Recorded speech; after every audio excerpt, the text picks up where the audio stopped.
The #1 song in Trinidad and Tobago, speaking about Little Black Boy, the reigning monarch of Trinidad and Tobago. Name of the song, Unity. Let's welcome Winston Peters, the Gypsy.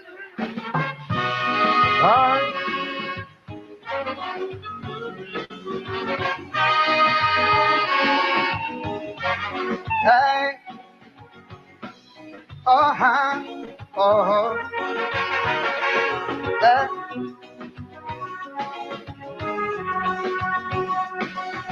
What does it take to unite a multiracial nation where our history shows up great divisions of the past? And there are those who for years have seen themselves as powerless. Now they have finally attained the power they seek at last. Now would there ever be a distribution of equity that's fair? Or would there be this attitude of self-preservation and I don't care? I am just warning if that is so. It would not be the way to go, else there would be a fracture and tear. A gulf wide enough that time and all can't repair. And it's gonna take a long time, I know. It's gonna take a lot of time to grow. And then it's gonna take time, it's gonna take love, it's gonna take trust. And it's gonna take you, it's gonna take me, it's gonna take all of us. But it's gonna take a long time, I know. Oh yeah.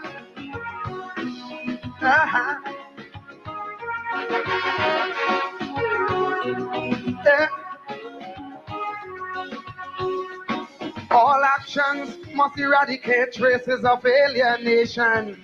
If we are serious about one love and a change in our nation, we must not expect meaningful change to come about overnight.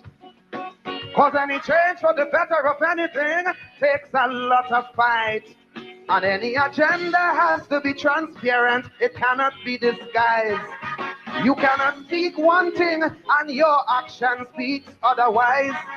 Then unity would be just a fast. No such hypocrisy ever lasts. And you would be taken to task. Then reality would lash you furious and fast. And it's gonna take a long time, I know. It's gonna take a lot of time to grow. And then it's gonna take time, it's gonna take love, it's gonna take trust. Most of all, it's gonna take you, it's gonna take me, it's gonna take all of us. But it's gonna take a long time, I know. Oh yeah. Oh yeah. All right.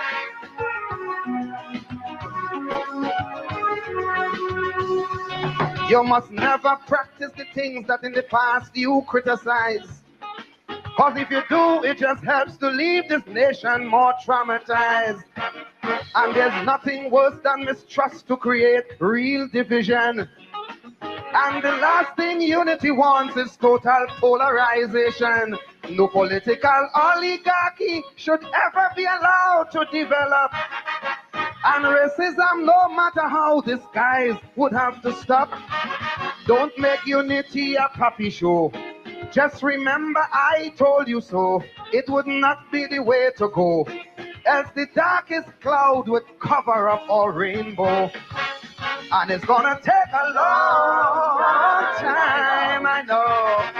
It's gonna take a lot of time to grow. But then it's gonna take time, it's gonna take love, it's gonna take trust. And it's gonna take you, it's gonna take me, it's gonna take all of us. It's gonna take a long time, I know. It's gonna take a lot of time to grow. And it's gonna take time, it's gonna take trust. And then it's gonna take you, it's gonna take me, it's gonna take all of us. It's gonna take a long time, I know. It's gonna take longest time to grow. I know. It's gonna take the Indian, the Chinese, the African, and the Syrian man, and everyone who stayed at home to them is this blessed land. It's gonna take, it's gonna take, it's gonna take, it's gonna take, it's gonna take, it's gonna take, it's gonna take. Well, it's gonna take love, it's gonna take trust. It's gonna take you, it's gonna take me, it's gonna take all of us. Past you criticize, cause it takes a lot of fight. And any agenda has to be transparent, it cannot be disguised. You cannot speak one thing and your action speaks otherwise. Then unity would be just a fast. No such hypocrisy ever lasts. And you would be taken to task. Then reality would lash you furious and fast. And it's gonna take a long time, I know. It's gonna take a lot of time to grow. And then it's gonna take time, it's gonna take love, it's gonna take trust. Most of all, it's gonna take you, it's gonna take me, it's gonna take all of us. But it's gonna take a long time, I know. Oh yeah. Oh yeah. All right.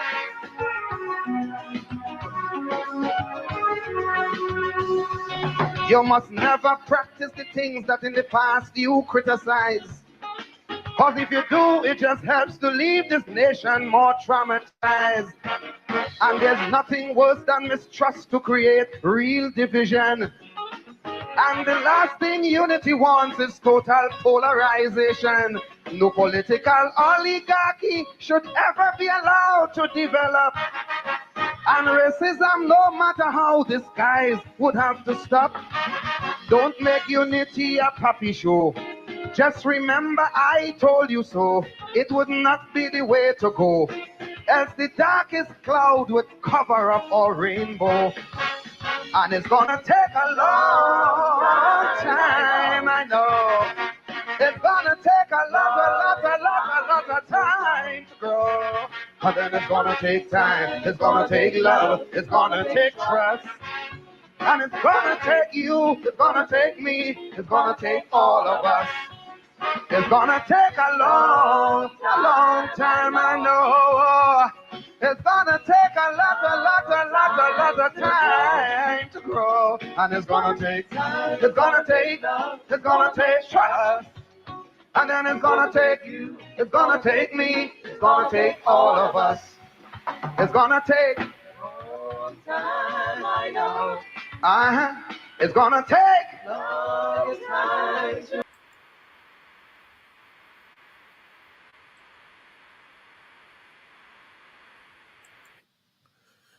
Oh, wow. Good evening and welcome to Politics 101 on a Tuesday evening. My God, you know, I am so glad that I am a West Indian.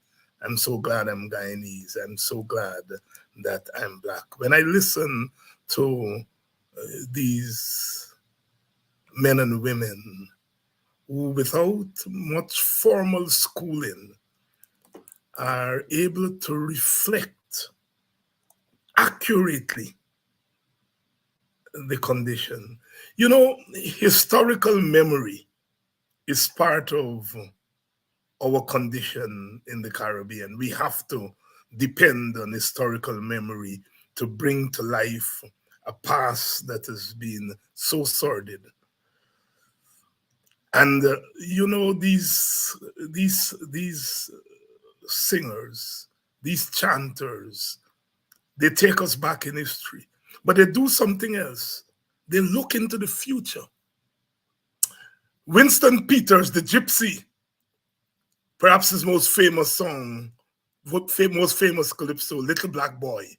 He won the crown in 1997 with that calypso. You know, it was controversial at the time. Some people felt he was too hard on young Black men. Some people felt it was appropriate, but that's what the calypso is all about, is to get us thinking. But here is Gypsy. I think he would have sung this song about 20 years ago. My God, is he so accurate about Guyana today? That's what I mean when I say look into the future. Look into the future. Listen to the lyrics of that calypso. Is that Guyana today? I think so. Welcome to Politics 101. All of you are joining us. Please share the link. Please share the link. Please share the link. Please share the link. Political oligarchies can't have unity with that. You can't preach today what you condemned yesterday. You can't talk about political unity without equity. Winston Peters, the gypsy, the calypsonian, the griot, our mother music in the English-speaking Caribbean, telling stories, our stories, our stories, our stories. We are in interesting times.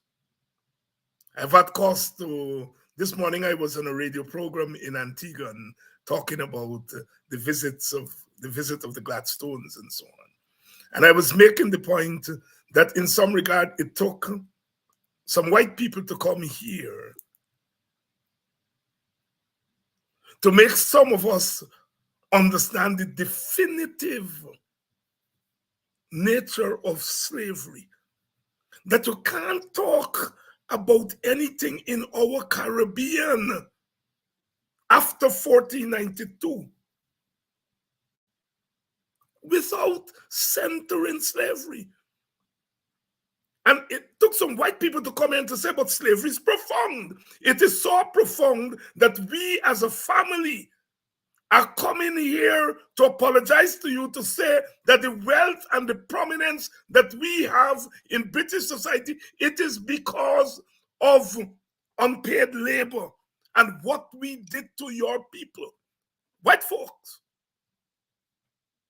And then all of a sudden, people discover that slavery is profound.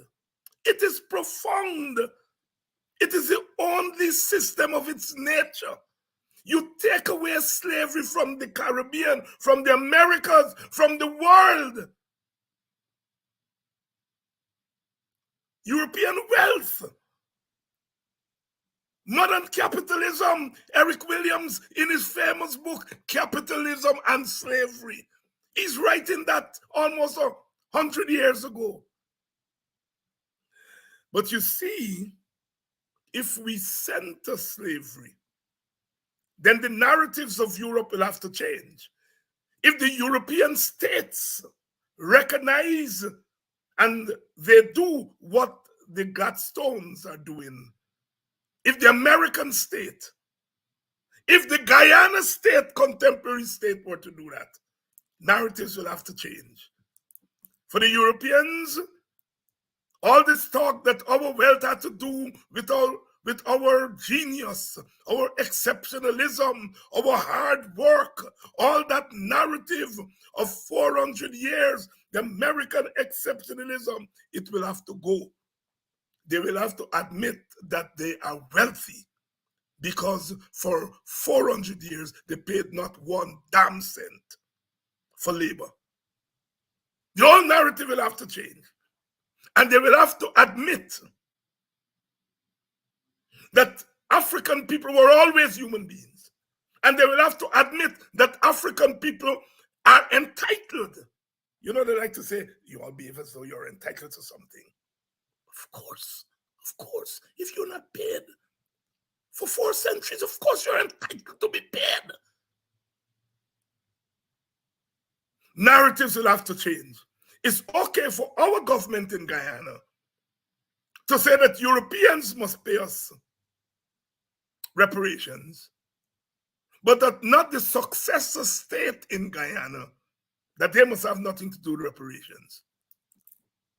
How about if the state of Guyana and the state of Trinidad and Jamaica start by putting the study of the Black experience, the study of slavery, as central to our school curriculum. How about starting there? That's going to be big reparations.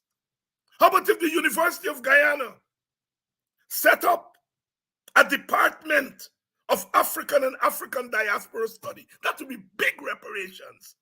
The state of Guyana and the other states in the Caribbean, it's okay. They're talking about Europe oil reparations. They can begin reparations now. Starting with education. How about spending money on research into the health of African people in Guyana? Diabetes and all the other ills that come with us from enslavement. How about taking some of that oil money and putting it in research to deal with some of these health afflictions?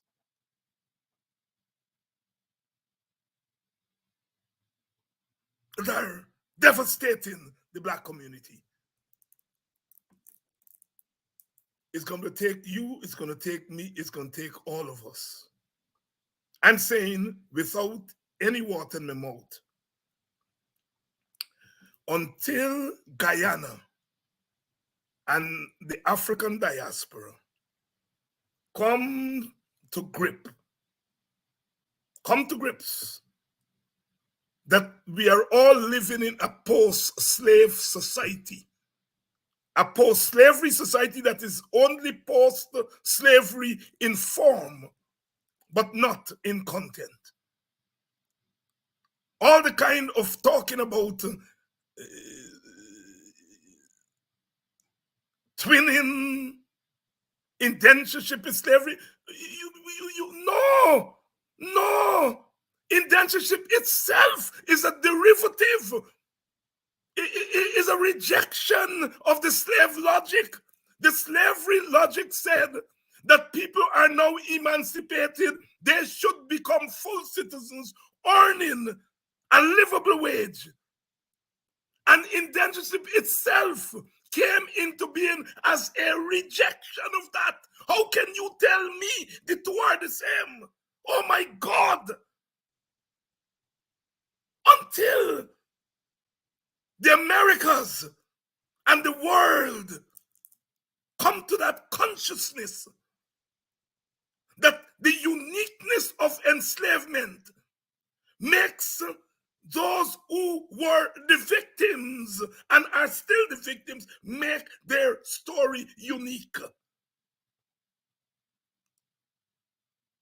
The nation state as a construct cannot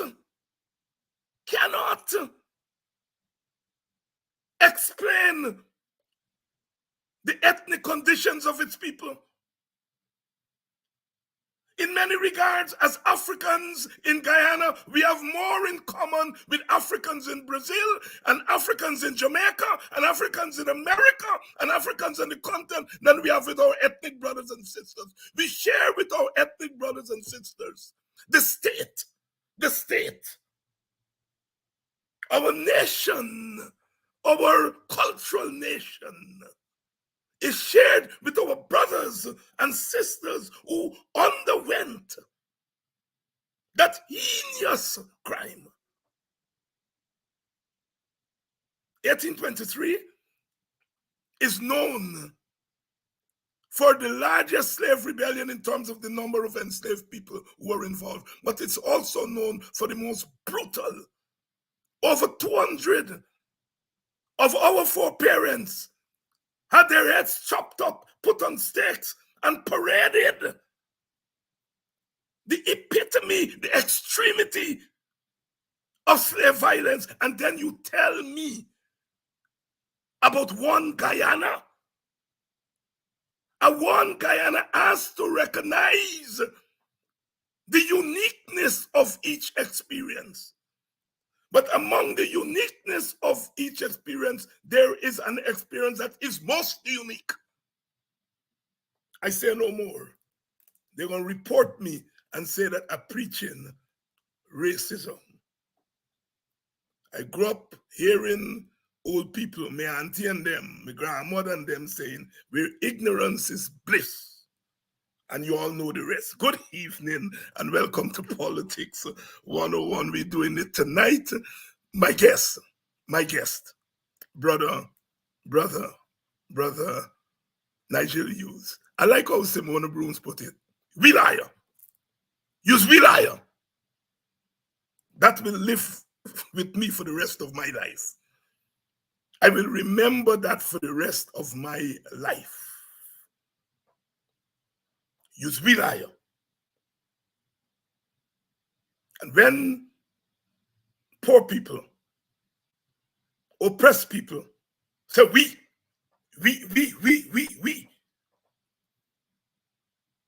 it's a deeper meaning. They deny Brother Nigel and continue to deny him. Successive governments, the silk, the senior council. But that day when Simone and them lady tell him, use we liar, that is a higher accolade than any senior council. It's we liar. So we're going to have we liar tonight.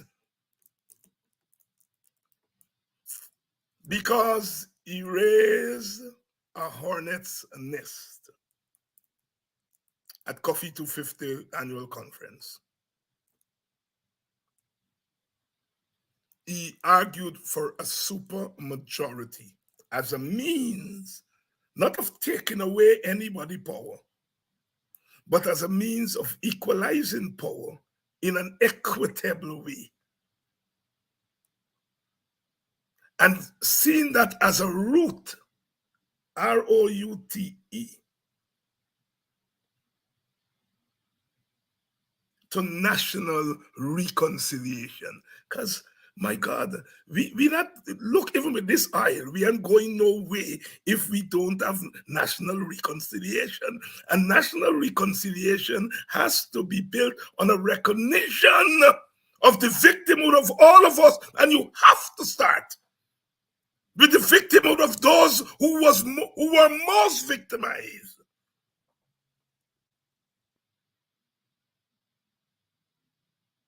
I'm not an expert on Black people, but I think I know something about Black people because I remain close to them.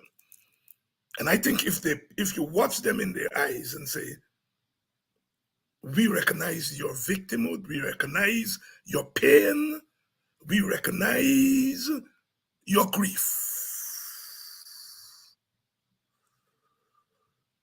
Let me go down the road together. They will go down the road with you. But Guyana is still, in a human way, to recognize the grief and the pain and the victimhood of the African. The African leaders are demonized every day. Why? Just because they say Black people have been victimized. They're called racist.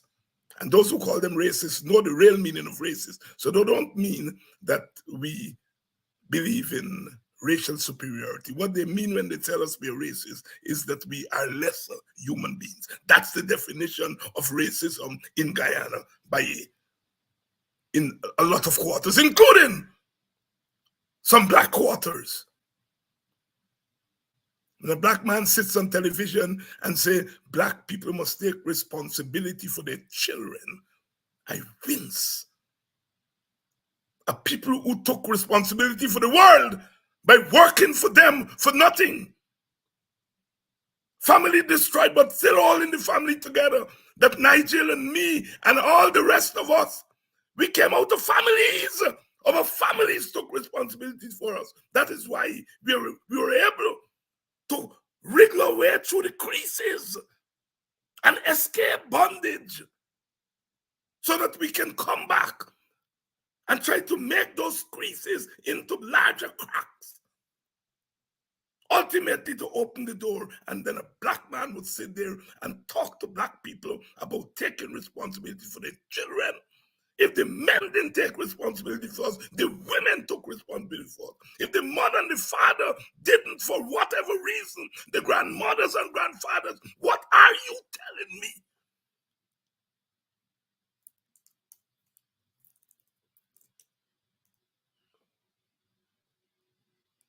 Let me welcome Brother Nigel.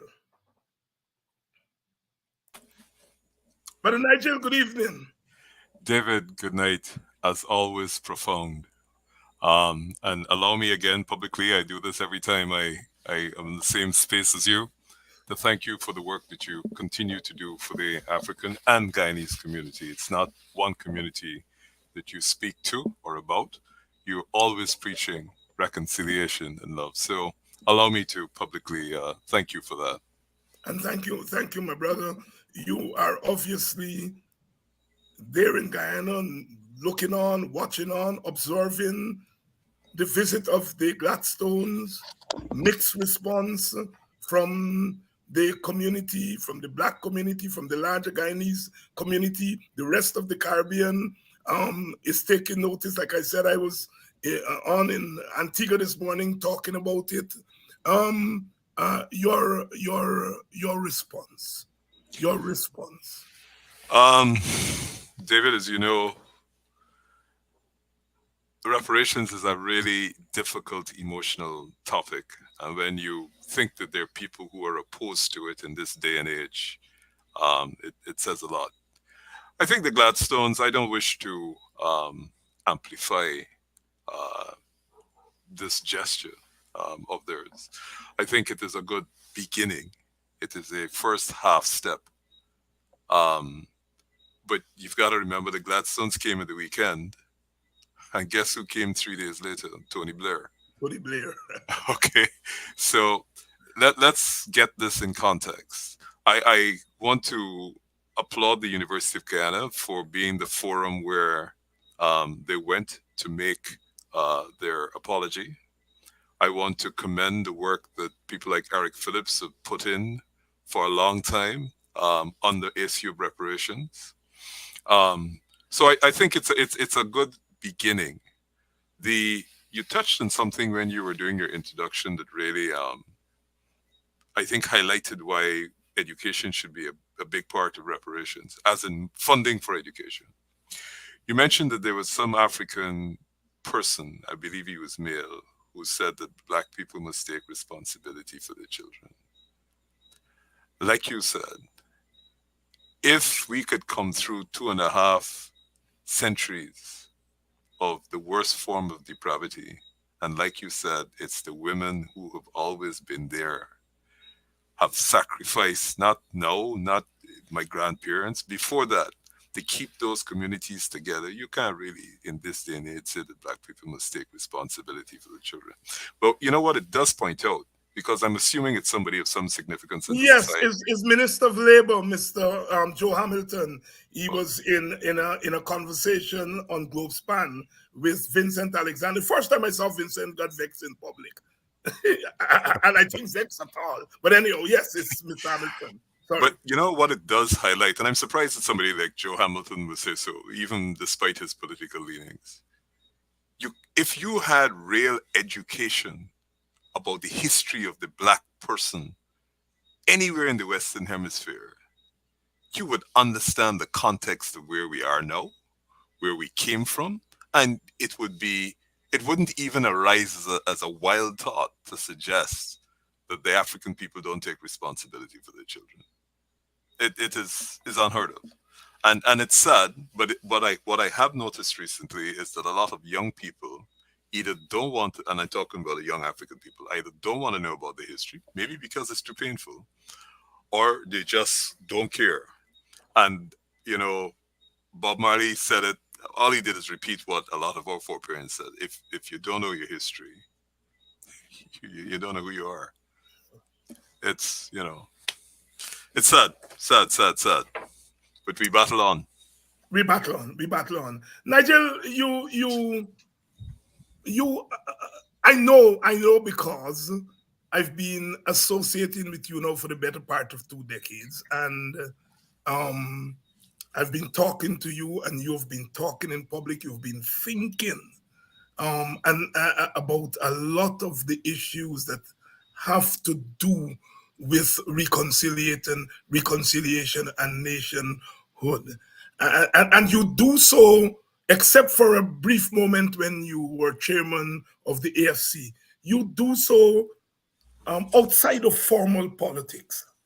And I have to stress that because I admit that those of us who are in the formal political system, every now and again, even against our best intentions, the party thing sometimes get in the way. And the reason I listen to you always is because you don't carry that burden, like I said, except for a brief moment. And so at the Coffee 250 thing, you suggested this super majority. It's not new. It's been suggested in Guyana before, but it sounded fresh. It sounded fresh to me. Even as a person who's been involved in this power sharing thing, in activism, in part of my scholarship, and so it still sounded fresh. So I'm gonna ask you, you know,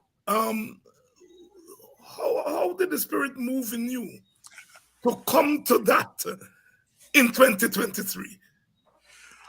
David, let me again, sounds as if we're singing your praises all night. Coffee 250, I have to commend them for putting that forum together every year.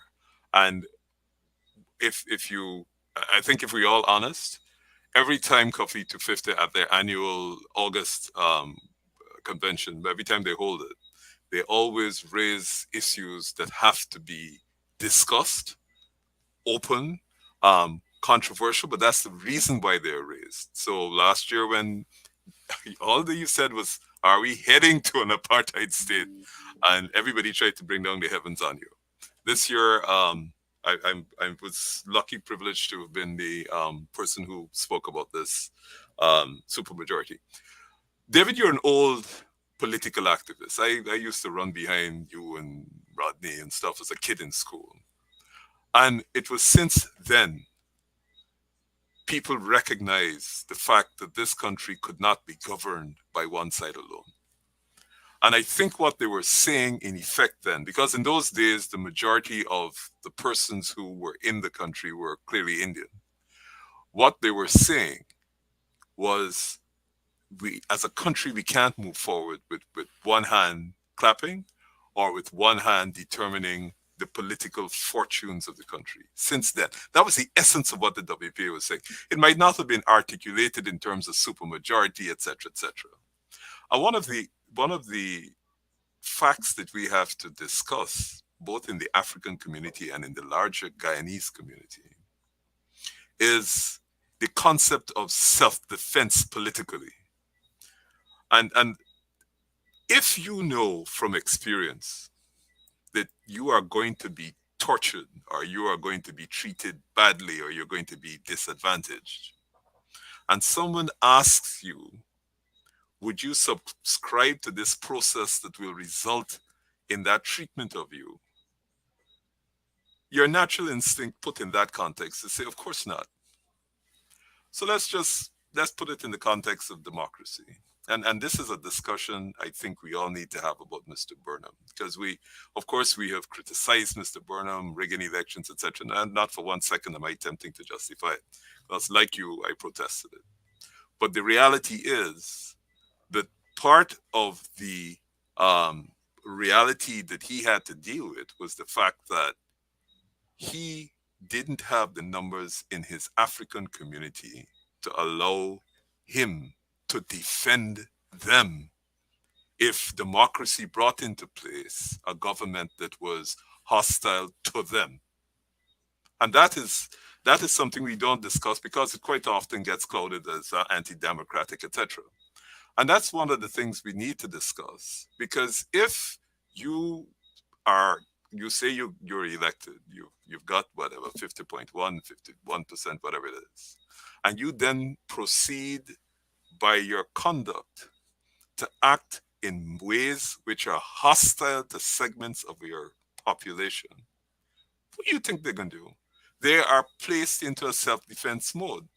And it is just a question of mechanics, how they defend themselves. Now, not for 1 second am I saying that democracy is not necessary, but you can't have democracy in a multi-ethnic society if you don't have structures in your constitution and elsewhere to protect the exploitation of minorities by a simple majority.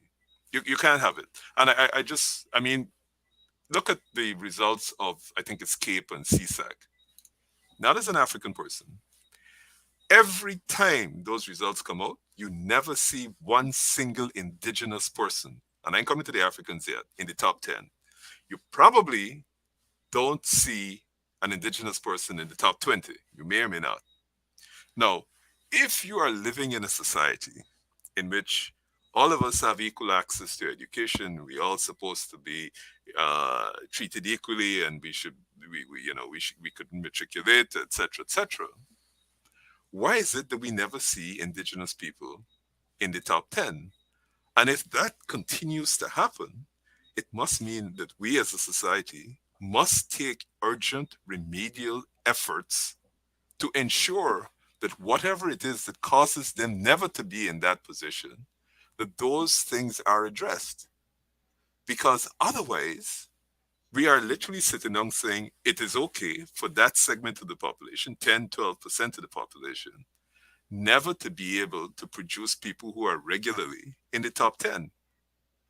And that's a scary place. Now, I choose the Amerindian because that's an obvious example. Mm-hmm. And this is where the whole argument, and I don't want to necessarily go there tonight, but this is where this whole argument about disaggregated figures come about. And you touched on something, diabetes. If in the African community there's some disease that if you let's take a population sample of 10, and you say out of 10 people, 8 get a particular disease, and we got 5 ethnicities, you will say in theory.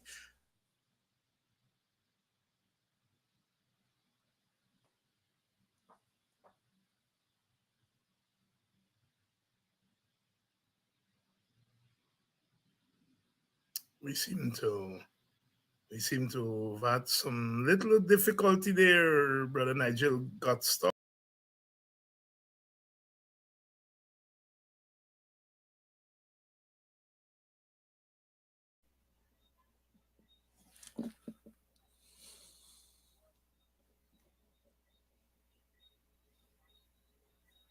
Hi, David. I think we're back in business now. Yes.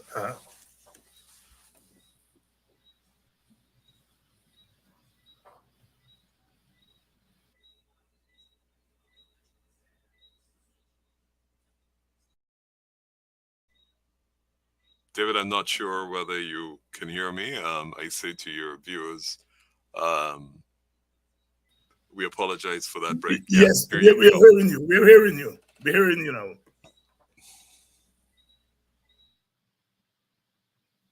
We're hearing you now. Go right ahead.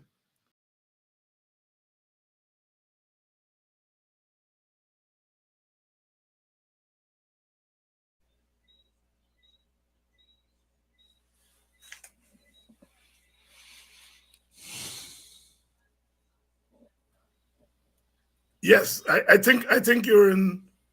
Nigel, you can go ahead. There seems to be some bandwidth problem, but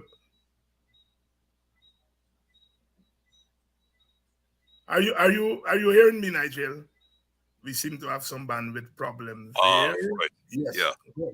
Yeah. Sorry about that. I'm not sure what happened. Yeah. I was giving an example. So we have, let's say, 10 people, and you have a particular disease that is affecting the population, and we have 5 ethnicities. In theory, that means the average is two per segment of the population.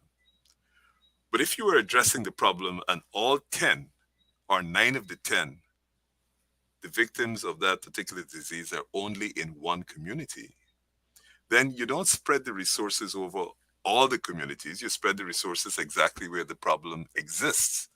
That's why disaggregated data is important. But to come back to your question about inclusion, so I was just giving the history and the context. From way back in the day, and certainly from the beginning of my political consciousness, that was always an underlying message. We now know for the first time, there was a long time in Guyana where people didn't want to discuss race and politics. It was taboo because everybody was talking about unity and one people and one nation and whatever you want. In the last 10 years, probably yes, race has come to the fore. There is not a discussion in Guyana that doesn't touch politics, that goes straight to race. Before, it might have been impolite discussion. Now it's to the fore. It's as if we finally unmasked all the subliminal issues that existed, and we are addressing it frontally. Um, we then look at the statistics, we look at all the data that's available, and it is evident that one sector of the community is clearly not being treated the same as another sector of the community. So the question is, we know for a fact now, before, when we were 20 years old and 30 years old, you could say we were aspiring for unity. Now we know for a fact that unity doesn't exist in Guyana. I'm not saying we shouldn't aspire to it, but it doesn't exist. Our political reality for 50 years has been division. That's a fact. Okay, so let's take that as a fact. The sun rises in the east every morning. Division is what we've had. We have come into wealth. So the question is going to be, how are we sharing the corn? We have to acknowledge we have division. We have to acknowledge that people get elected, and the people who don't support the party that gets elected always feel excluded. Fact of life. However you dress it up, the PPP is perceived as an Indian party. However you dress it up, the PNC is perceived as an African party. And that's our reality. We have experimented with other things, but that's where we come back to.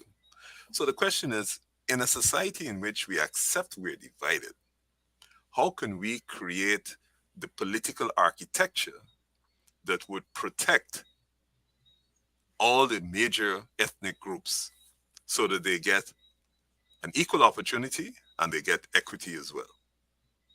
And the only way you can do that in an ethnically divided society is you can't say simple majority. As a matter of fact, under the Constitution in Guyana, you don't have to have a majority to be the government.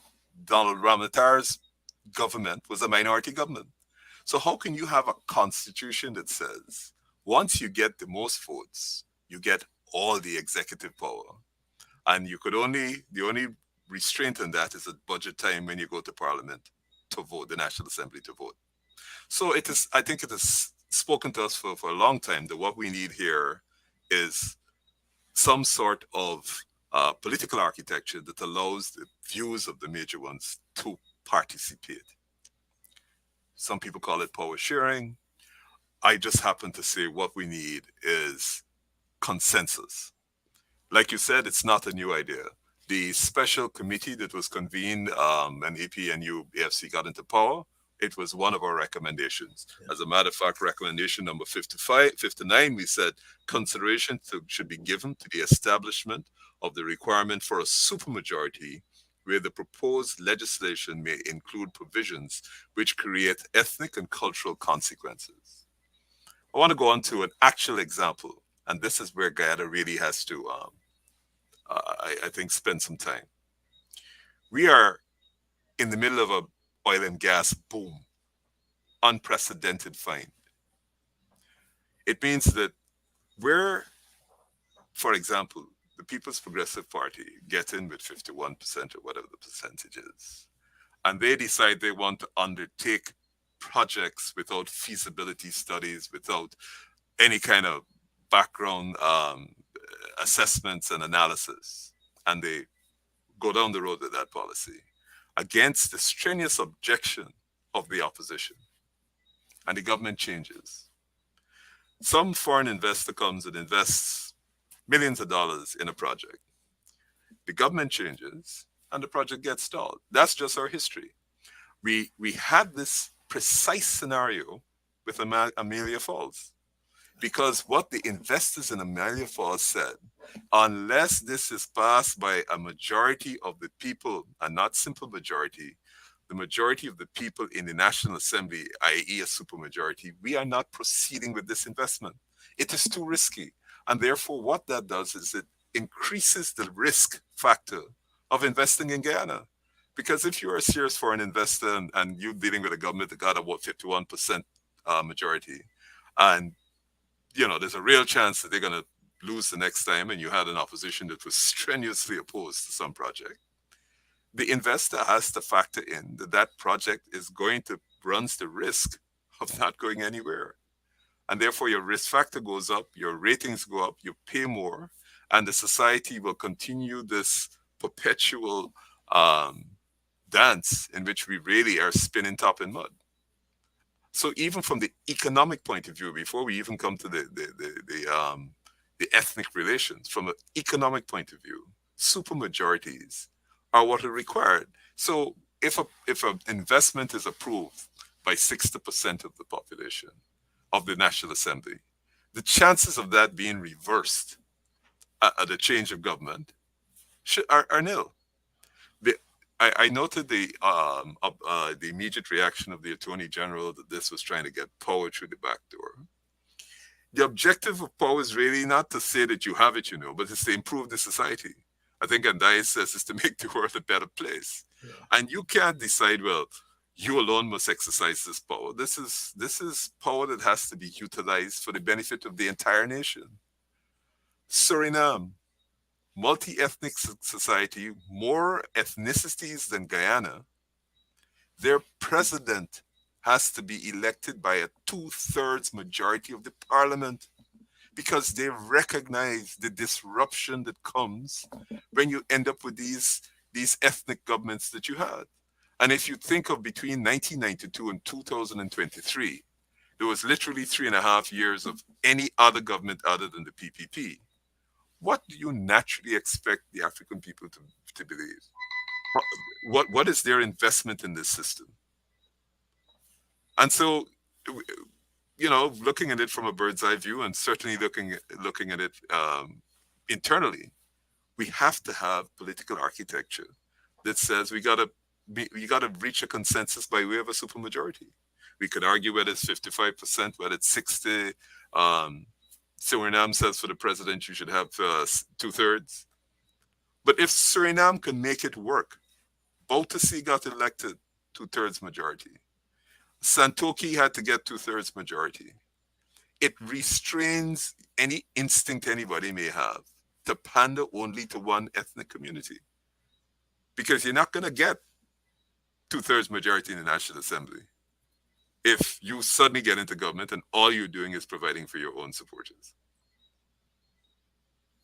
Brother Nigel Hughes here tonight, walking us through his thinking with the supermajority. And I'm really drawn to the argument of investment because we don't often go there. Because there's a logic as you were thinking, as you were speaking and saying, but this makes eminent sense because an investor says, I can't guarantee that my investment will survive your politics of division. But the flip side of that is an investor may say, I'm going to invest, but I am going to make sure that there is continuity in government and then use funds to ensure that elections are bring out a particular result. And I'm going here to the regime change story. David, I think you're frozen. I'm not sure if we have bandwidth. Are you hearing me now, Nigel? I'm hearing you now. Yeah, you're back. Yeah. I was making the point that I'm drawn to your argument about investor because you're quite correct. An investor wants to know that his or her investment does not become the victim of your broken politics, your politics of division. But the investor can do something else. The investor can say, I have invested my money and my resources. I have an interest in continuity. And then that investor. And you're coming to another very important recommendation, which is you have to have campaign finance legislation. Yes. Because if I award $50 billion and I look at Guyana's oil resources and I want to ensure that my man continues to control it because whatever benefits I'm getting in it, I come on, I bury a little 50 million in Guyana, buy the country. So so it's important. And what we also have to avoid is what happened in Venezuela, where you had perpetually for decades, you created this structured society where the rich were at the top. Venezuela had more private planes per capita than any other country when Chavez took over. And then you create the circumstances which will lead to a complete rejection of the status quo and serious social turmoil. Brother Nigel Hughes here, walking us through the supermajority. Nigel, there was a swift response from the Attorney General, followed by the Vice President. And then we heard the President said a couple of days ago that he's not talking to Aubrey Norton. First, he wasn't talking to Mr. Harman because Harman didn't recognize his government. No, he's not talking to Aubrey because Aubrey didn't shake your hand. And I mean, all more ridiculous than you can get. But the three top people in the government are saying no. And then you drew my attention as become on air to an editorial in the Guyana Times. First of all, were you surprised at the government stance? Even for a PPP that we know, I've always responded to power sharing and shared government since it came to power in a certain way. But still, in this new era of oil and gas, in this new era of African sense of victimhood and African complaints, are you surprised that they so swiftly shut it down? No, not at all. I expected that because their perception of the purpose of power is to perpetuate themselves and their supporters. That's their approach. When you shred everything they do down to the data, that is the only purpose for them of power. Now, you mentioned a point. Whether you like Mr. Norton, don't like Mr. Norton, you're black, you're Indian, Mr. Norton is the leader of the party that has the second largest number of votes in the country. We could argue about rigging, but this is a man that has consistently, as leader, had the support of the African population. Now, the purpose of politics is not to like your adversaries. It is to come to arrangements that move the entire country forward. Mr. Norton represents that constituency.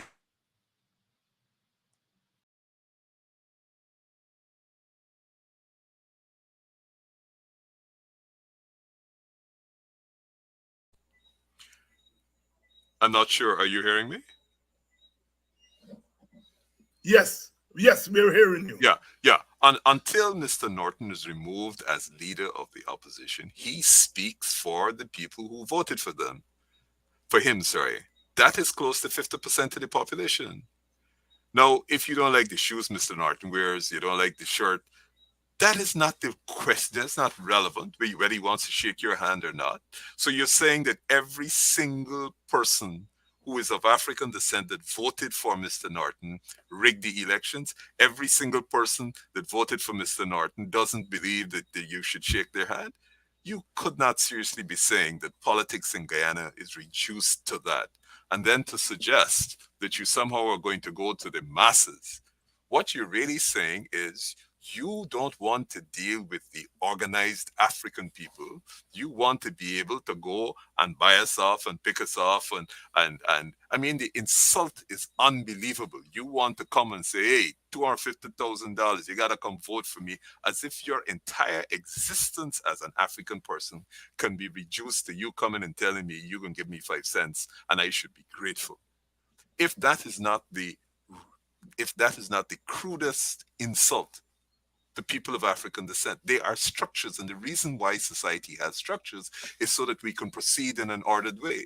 Now, You expect the man on the street who's selling sweetie at the corner to sit down and argue with you to say why of the 6 gold licenses that you approve for gold export, only 1 is given to an African person. We can get the data from. Where does he get the capacity to begin to address you on matters of national importance in which you need real data? You can't go to the man in the street and expect that. He's too busy, or the woman. They are too busy trying to survive. Where they're going to get the time to disaggregate? That's why you have structures, you have a leader. Mr. Norton has put forward X plan. You disagree with it, but you have to deal with him. And that's why one of the reasons we should, in this multi-ethnic society, have a sort of an institution that's independent for state planning is that we can agree on those critical areas for development: education, economic planning. Education is critical. I just want to share this figure. I did share it with you at the Coffee 250. 50%, David, admitted by the government, 48 point something percent of children who go into secondary school do not finish. All right. Now, we are going into an oil and gas economy in which you either at a minimum have to have secondary education or above. So that 50% of those school leavers, and we need to start to break it down to find out whether in the African community is 60%, whether in the indigenous community is 70%. Right. How are you seriously participating in this new oil economy if you don't even have the educational qualifications to begin to participate? And you're not going to be left out. Because if you think you can drive past me, your Maserati, and the water throw up on me because I'm in the pavement trying to hustle, it don't go so. You just look at any society and you see the problems they have. So I hear the president saying he's going to the people, but that is just a way of avoiding dealing with the real information, data, and debate. You're saying, I don't want to have to deal with debate at a constructive level. Let me go and throw 2 feet, go down the road, pay you a little 250,000 and say, oh, you're with me, take a couple photographs, and you suddenly become champion of the Black community. And you're focusing in the Black community, you're not doing it for the Indian community, and of course, because it's given. It is at an intellectual and a real level, it is such an offensive approach. I mean, you seriously imagine if by some means Mr. Norton became president and he suddenly decided, I ain't dealing with the leadership of the Indian community, I'm not dealing with Mr. Jagdeep, I ain't dealing with Mr. Irfan Ali, I'm not dealing with the head of the Hindu society, I'm not dealing with CIOG, I'm not dealing with the other institutions in the Indian community that have done well. I don't want to deal with what's the name of the Swami who has a very successful school river. I don't want to deal with them. I going to the masses. I going down to the cane cutter. I going down to the man in the street, and I can give you a little change and say, buddy, you got to come with me, all right? Me and you, all right? Seriously, how you begin?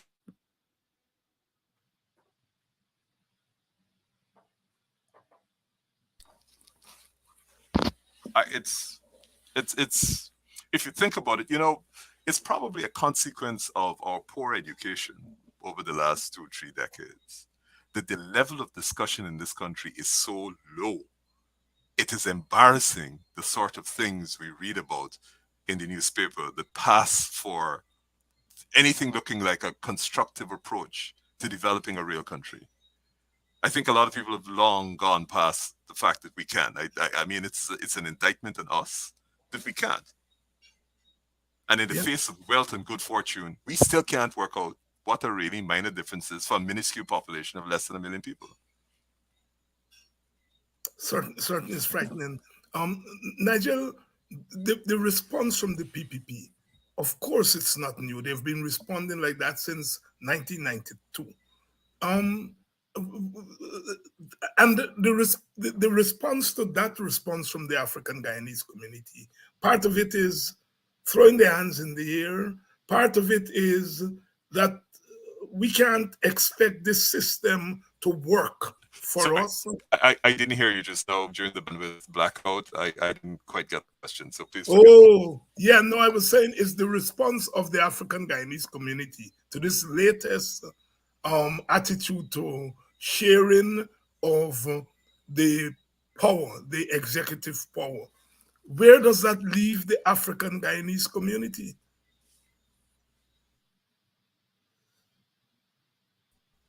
Sorry, David. Can you repeat? I didn't hear because we had that Yes, right.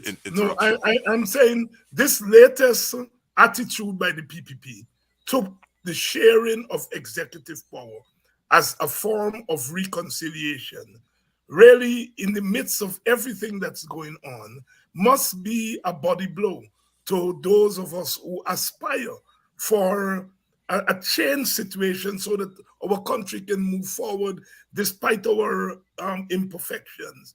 Where does that leave the African Guyanese community? What do the leaders tell their constituents? David, there's an assumption in what you just asked that perhaps needs to be examined. You're assuming that the leadership of the PPP are unhappy with how things are going in the society. I don't think that they're necessarily unhappy or at all. I think any smart politician will say what is acceptable to the whole country, but the reality is they are very, very comfortable with how things are going. So I, I don't I don't for a second think that. I mean, they know the country's divided, but it's not an issue, and it only becomes an issue when the natives get restless, because then it's an issue. Uh, so I don't think that they are concerned at all about the way the society is. I think they think it's going great. I mean, every day the propaganda says, "Look, we're doing fantastically well. We're building more roads," and the fact that they spend more money on infrastructure than they do on human development is a commentary on where they think we should be.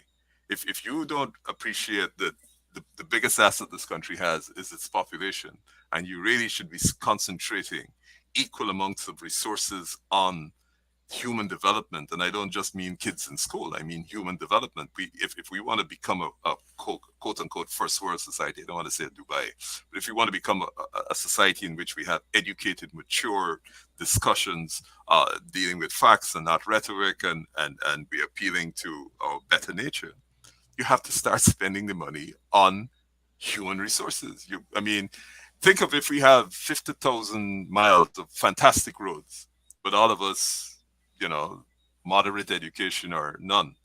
Ignorance will reign supreme, and we will not even be able to manage the road systems. It's we don't realize how badly off we are.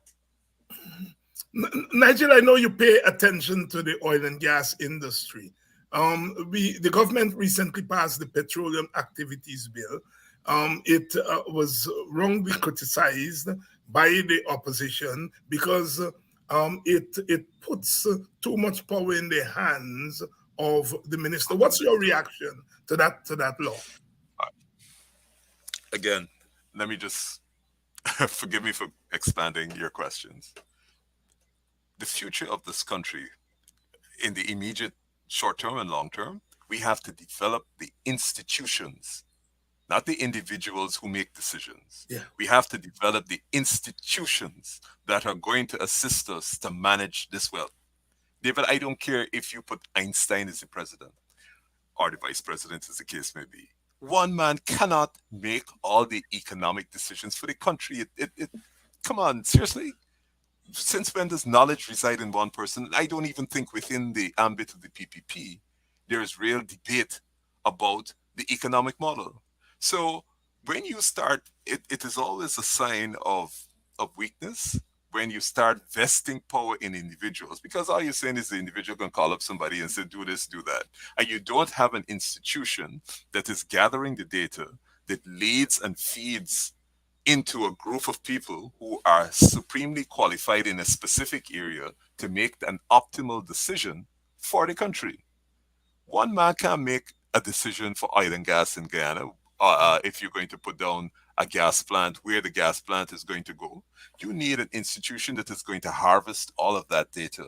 It's going to process it, analyze it, and those experts sit down and say, well, this is the advantage of where we are. That is the advantage of where we are. And we have so many examples of the foolishness of the economic decisions we've made. The Berbice Bridge is built at the mouth because they wanted to avoid New Amsterdam. Now that we are oil rich, you shut down access to the banks of the river because they have to traverse the Berbice River, and that means you can't disrupt the traffic.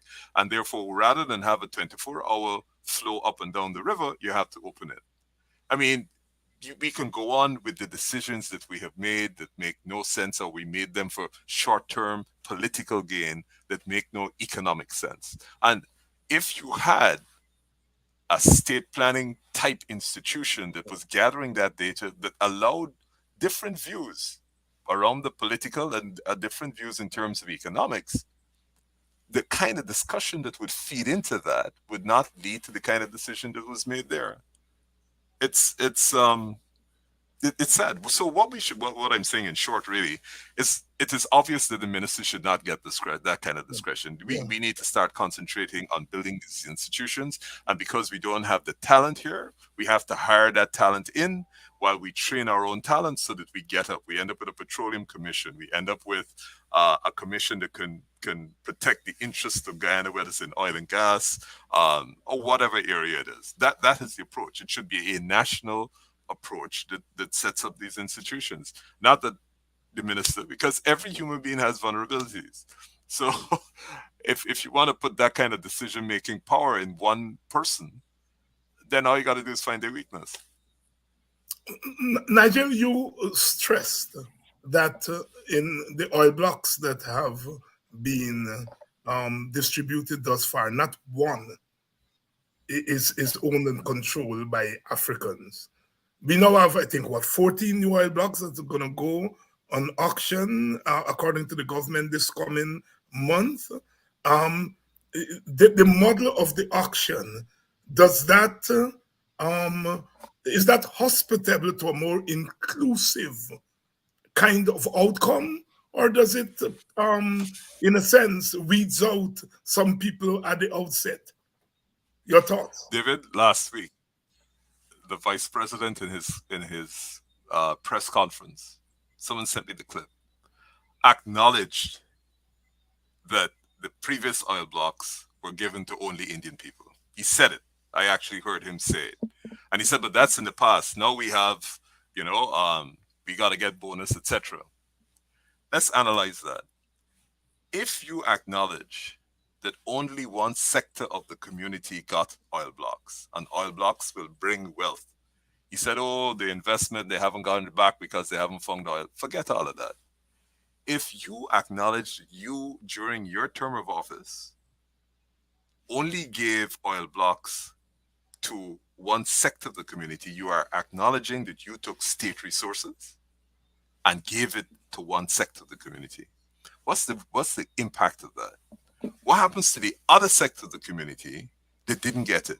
We're going to say now that because we are rectifying this, we don't take account of our previous missteps and attempt to rebalance it.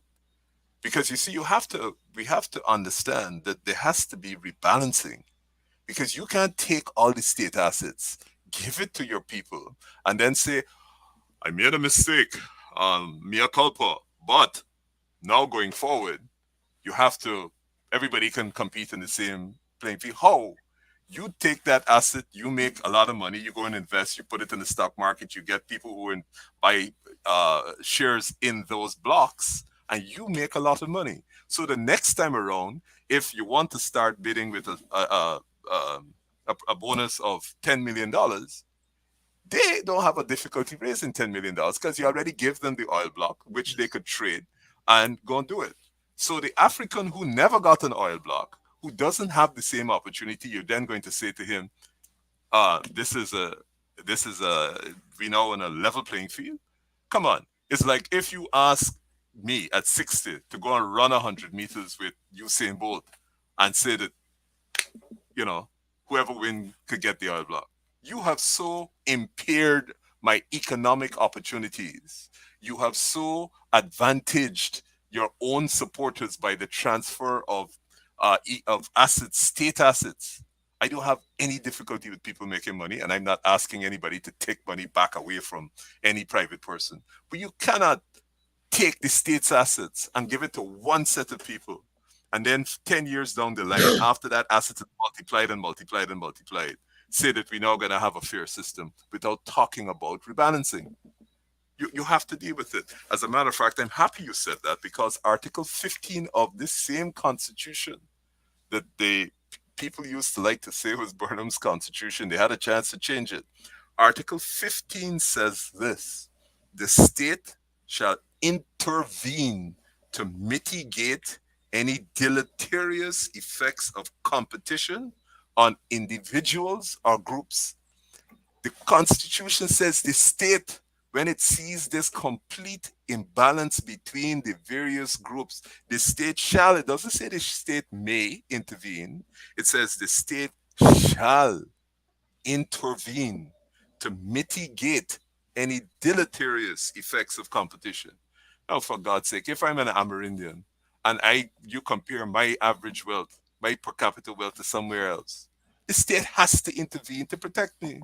If I'm an African, you admit that you have given away oil blocks to only Indian people. It's not the state may, the state has to mitigate that. Because what is the consequence of that? I mean, it's there in print.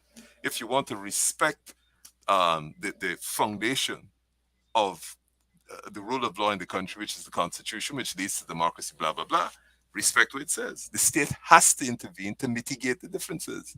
And the only way you can identify those differences is by getting disaggregated data on the impact of policies, etc., on every sector of the community. You have to have it. You can't have a discussion about development in the future if you don't have disaggregated information. Because otherwise the argument could be, like with Mocha Road, you run through, look up the African farmers and take through the back of Mocha, and you say, well, the greater benefit is we have 10,000 cars who come in down the road every day. But if the disaggregated data of that says that you have in effect destroyed the farming capacity of several people who depended on it, and that this road could have gone in another location, in another direction, and protected it, you would never know. Get up and say, look, 10,000 cars going down the road. But if you don't have the data on the impact it has had on those African families, have they broken up? Have they been had adverse social consequences? What happens to people who are farmers don't suddenly become urban people? That's not their environment. So what happens to them? The children grow up, they're no longer capable of dealing with it, and then they turn to crime and you say, oh my God, badness. If they get shot, it's okay. Nigel, some quick questions for you, rapid response, if you will, although some of them Sure. Are not necessarily amenable to that rapid response. The situation of backlog in our justice system is been with us forever.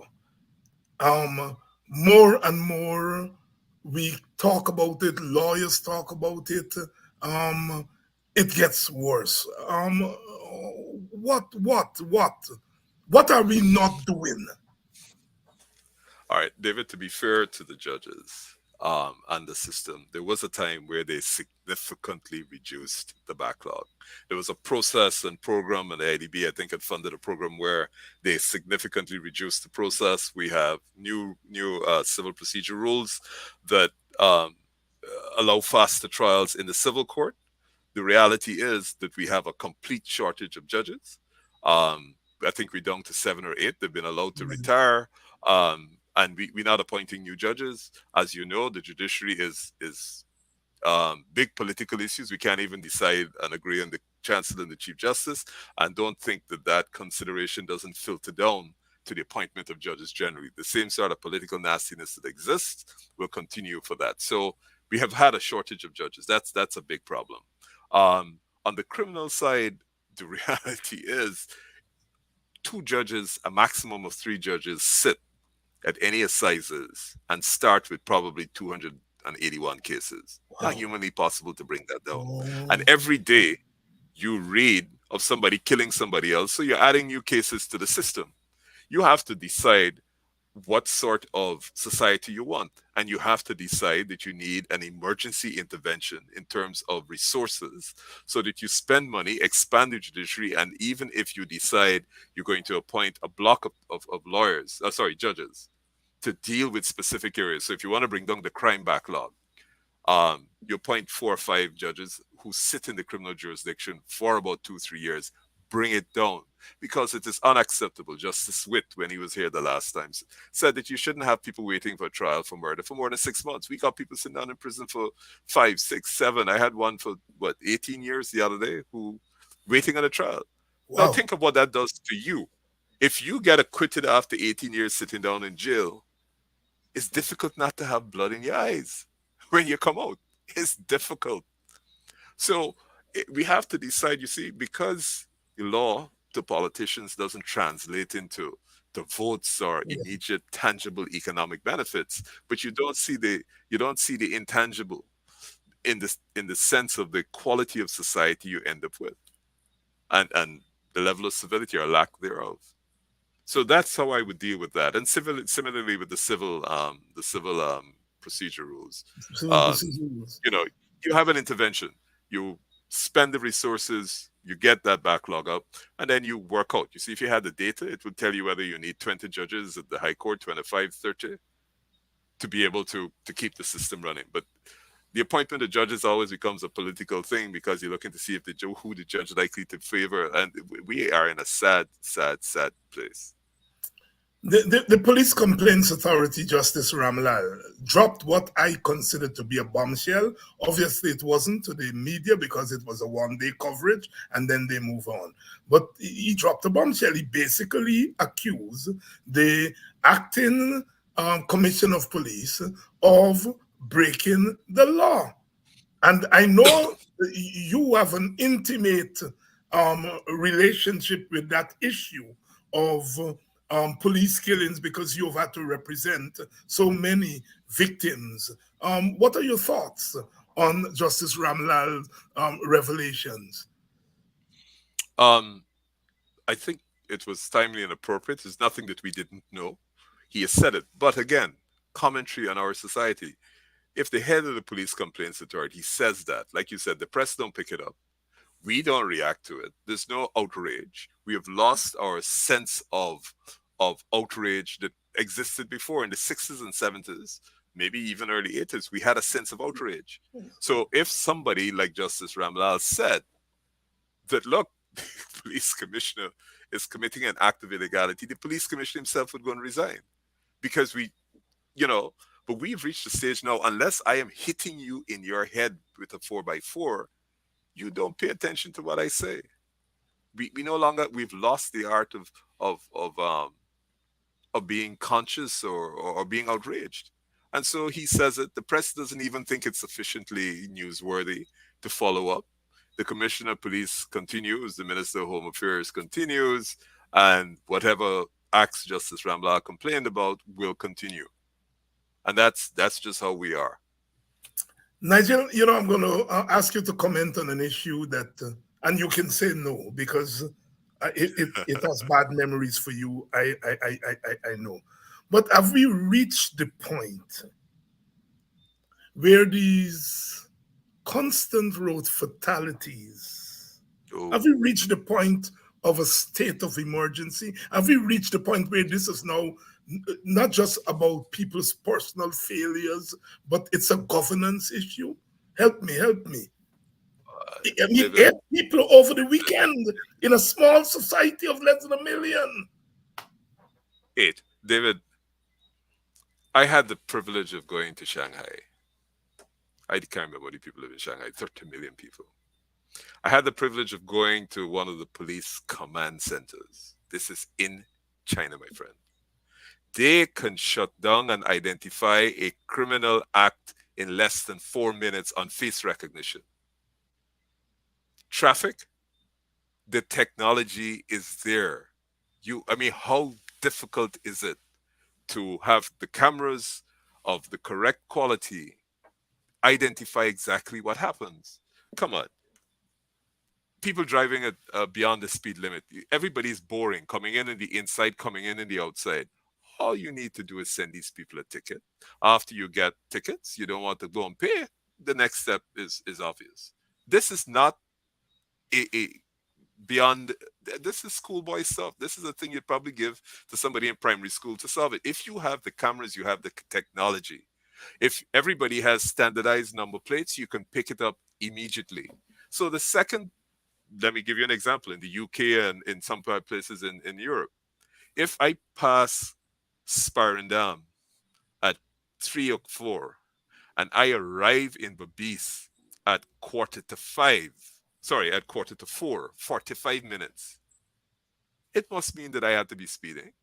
So the camera picks me up at Sparendam, and the camera picks me up along the way. They do the mechanics and they just do the calculations and the number, and they can get my medium speed. And if my speed is above it, you get charged. If you go before a magistrate with that evidence and you want to contest it, you're free to contest it. But if you waste the court time, you're going to pay double. And this is not, you see, unfortunately, we elevate this to a national crisis, but this is baby school stuff. This is real baby school stuff. I mean, if coming down any highway here, the recklessness is unbelievable. Unbelievable. Nigel Hughes here tonight. Gosh, I kept you beyond the call of duty and tried to squeeze it. But Nigel, is there any issue you wish to comment on before we go? Anything that I didn't ask you about? Your closing thoughts, if there's not any special issue that you want to speak to. It is my hope. I really hope that the political leadership of this country see where we are heading, and it is not a pleasant place. And I'm not talking about disruption and strikes and crime wave and all that. I'm just speaking about what is going to happen. Those who live outside of this country and have access to capital that can come here and invest will come here. They will get the best investment opportunities, which means that they will make the most money. All of that money will leave the country. And those that have been here and suffered will get left behind. And I just take the 50% who will not finish secondary school.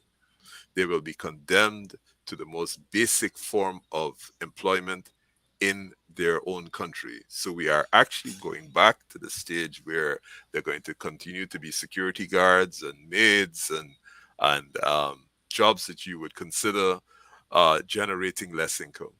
And they're going to earn that income because they were never given the opportunity to develop themselves. And the resentment will build because every day you are seeing the glitter, the glamour, and people talking about Dubai. So it means you are going to sit down, excluded in your little ghetto or wherever it is, and politicians are going to run in and give you 250,000, whatever the figure is. And you are going to walk yourself into second-class citizenship in your own country. And what will happen is those that have money will buy the media and propaganda material to be able to say to you that you're better off than X, Y, and Z and say, be happy with your lot. Move along. That's where we're going. That's where you're going. Grim, but the truth. The truth. The truth. Nigel, thanks. Thanks so much. Pleasure. And David, thank you again for all that you do. You're welcome. You're welcome. Brother Nigel Hughes, there as usual, profound in his thoughts, a wide range of thoughts here tonight. Let's take this material and work to turn our situation around. Ultimately, it comes down to us. Those of us who don't have institutional power will have to push the doors of the institutions. We can't give up now. We can't give up now. We can't give up now. We've come too far. We've come too far. We've survived. We survived the plantation. We survived indentureship. We survived colonialism. We survived the harshness of becoming independent in a world that wasn't made for us. And we have come this far. We can't give up. The state is powerful. The state has always been powerful. But there's a power that is stronger. That's the power of the people. We have heard that. Let's activate it. We are doing some things right. We are doing some things right. We are doing some things right. We have to accelerate. I want to thank you all tonight. I see my sister Isla Pilot. Isla, good night. Alexis Williams, Audrey Brown, Ronald Hanover, Miranda. Well, you all already tell me you all know who Miranda is. Anyhow, thank you all so much for coming out in your numbers tonight. Tomorrow night, we continue coverage of the topical issues of the day. I can't remember who my friends are going to be on tomorrow night, but we're going to be on tomorrow night, and we're going to continue to delve into these issues and to shine some light, more light on the darkness that is being urged on us. Donna Liverpool, I think, Donna, you're joining us from Suriname. Good evening. All those of you who are joining, Lawrence Harris, that's a new name. I don't see you on very often. Thank you. So true, Hector. I love the creativity. We're going to be back tomorrow night. Susan London, Archie Simon. We're going to be back tomorrow night, continue this coverage. Thanks to Nigel for helping us to clear the way so we could see through to the other side. I'm quoting there from the Venerable David Michael Rudder, the philosopher of Calypso. Tomorrow night, we're coming back to continue our mission.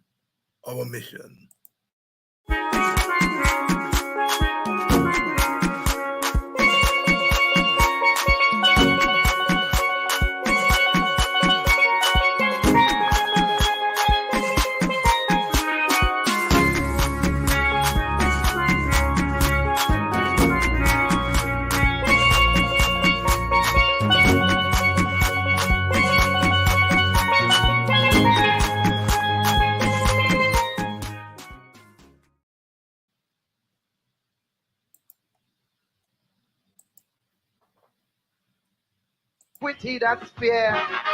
Or would there be this attitude of self-preservation and I don't care? I am just warning, if that is so, it would not be the way to go, else there would be a fracture and tear, a gulf wide enough that time and all can't repair. And it's gonna take a long time, I know. It's gonna take a lot of time to grow. And then it's gonna take time, it's gonna take love, it's gonna take trust.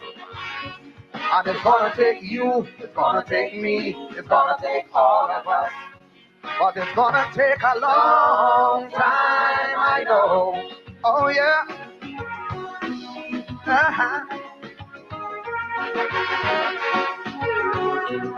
Yeah.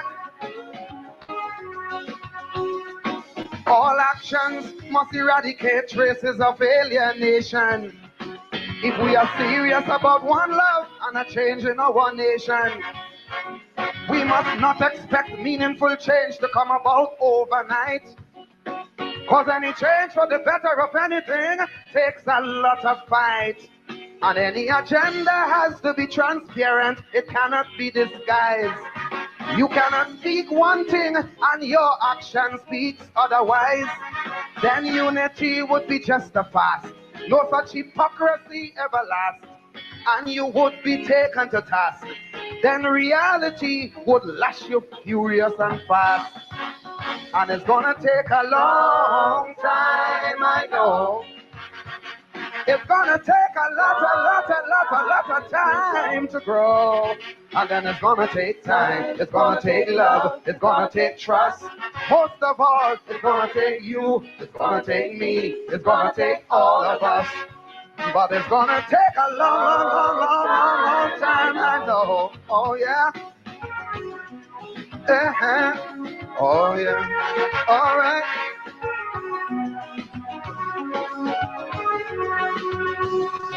You must never practice the things that in the past you criticize.